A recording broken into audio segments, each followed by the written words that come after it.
पढ़े लिखे प्रधानमंत्री होते तो जो आपसी सहमति वाली बात है जो कल उन्होंने कही कि किसान जब चाहे एग्रीमेंट से बाहर हो सकता है। प्रधानमंत्री जी मैं बता रहा हूँ, आपके लॉ मिनिस्टर है ना रविशंकर प्रसाद, जरा उनके सामने कानून की किताब रख के उनको कहना बता यार क्या है इसमें। उसकी धारा 11 में लिखा है प्रभु कि इसमें इस एग्रीमेंट को केवल आपसी सहमति से ही बदला जा सकता है या उसे खत्म किया जा सकता है। किसान नहीं कर सकता अकेले, ना व्यापारी कर सकते। रविशंकर प्रसाद ये भी कह रहे हैं कि किसानों के अलावा अगर कोई दूसरा आंदोलन जाएगा तो उसके ऊपर कानूनी कार्रवाई कर लो ना, हम करें सीना ठोक के करके लगाओ धारा, तुम्हें पता है।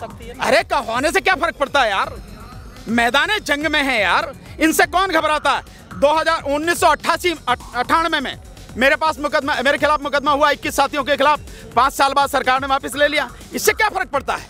क्या इस मुकदमे के डर से हमें वकीलों को डराओगे? तुम्हें शर्म आनी चाहिए।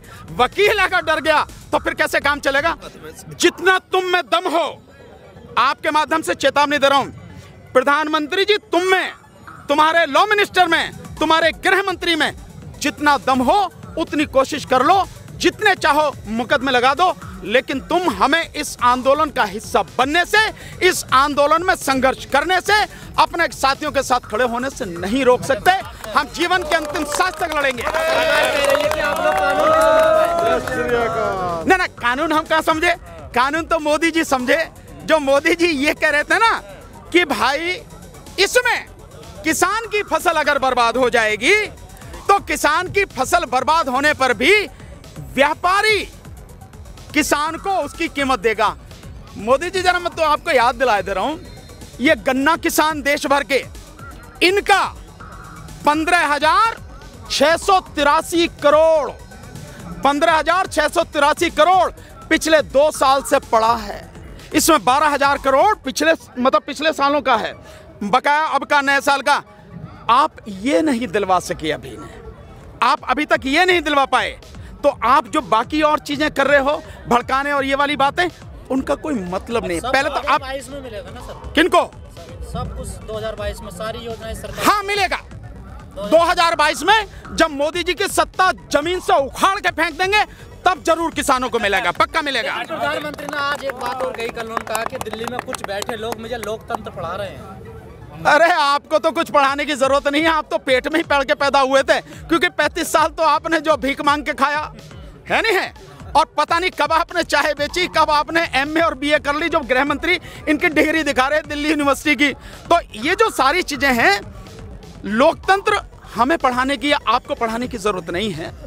आप जानते नहीं हैं, और आप क्योंकि तानाशाह हैं और इस देश में आप राजतंत्र स्थापित करना चाहते हैं, इसलिए आप संविधान और लोकतंत्र की हत्या कर रहे हैं। अगर आप लोकतंत्र जानते आपके हिसाब से, जैसा आप कह रहे हैं, तो आप लोगों की बात सुनते, लोगों के बीच आते, उनके दुख दर्द को जानने की कोशिश करते। कोरोना में जब लॉकडाउन था तब आप पिछले दरवाजे से कानून लेके आए।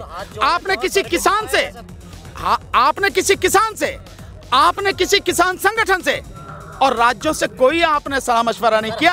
आपने सर भी झुका रहे हैं, हम 4 बार जोड़ लेते हैं, कोई बात नहीं, हम भी हाथ जोड़ लेते हैं। प्रभु, हम भी आपको हाथ जोड़ रहे हैं कि अपनी गलती को मानो और कानून वापस ले लो। बिल्कुल प्रधानमंत्री, नहीं पैर की छूएंगे, ऐसा थोड़ी है कोई पैर छुए, बिल्कुल नहीं छुएंगे सर।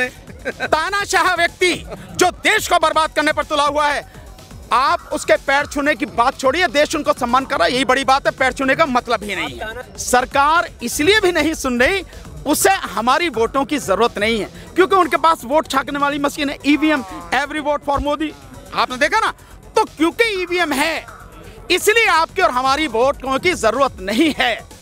अगर हमारी वोटों की जरूरत होती, निश्चित रूप से प्रधानमंत्री हमारी बात सुनते, लेकिन अन्याय और अत्याचार की भी एक हद होती है। लेकिन सर वो हद, वो सीमा अब पार हो चुकी है। अब देश का व्यक्ति इसको जान चुका है, समझ चुका है।